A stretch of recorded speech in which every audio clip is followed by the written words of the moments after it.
Polijanona ao anatin'izay trangam-piarahamonina izay antsika olona roa no nanafika ny banky BNI tetsy Akorondrano io atoandro io. Nisy ny naratra ary fantatra fa vola iray baoritra no lasa tao anatin'ity tranga ity. Tahina Raharson no mitondra ny andindini-baovao eo amin'ny Saramamy Samuel.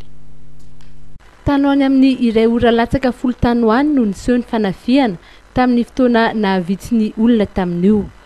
Teo atokotanin'ny BNI zone digital Ankorondrano moa no niseho izany satria dia olona andeha anatitra vola tao amin'ny banky no lasibatra tamin'izany.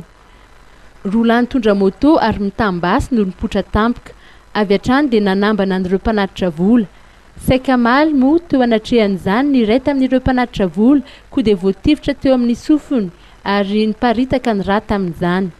Rehefa azon'izy ireo ny vola dia lasa nitsoaka tamin'ny moto ireo mpanao ratsy. Lasan'izy ireo noho izany ny vola iray baoritra. Nisy antso nampandrefa misy fanafiana zany amin'ny banky BNI. Tonga tagny toerana zany nanao constat zany. Dia ny zavatra tsikaritry zany rehefa tonga tatoerana zany misy olona anankiroa hanao versement tondra kanko couleur grena. Vao tonga teo zany dia efa nisy nagnambany tamin'ny basy. Dia carton ray zany lasany. Nanotra zany ny ray tamin'ilay mpanao versement dia somary naratra ny menaseny tifiriny tandrify amin'ny sofiny.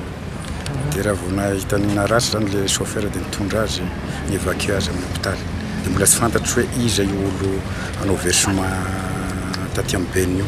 Tsy tao agnatiny zany fa vao nigadony tonga tao parking dia manao BNI zany niseho io acte. Raha ny fitantaran'ireo nanatry maso dia diso lalana ireo olon-dratsy satria tany amin'ny lalana tsy voahana amin'ilay faritra no nitsoahan'izy ireo. Tsy maintsy niverina nanaraka an'ilay lalana izay nandalovany tao aorian'izay ireo mpanao ratsy.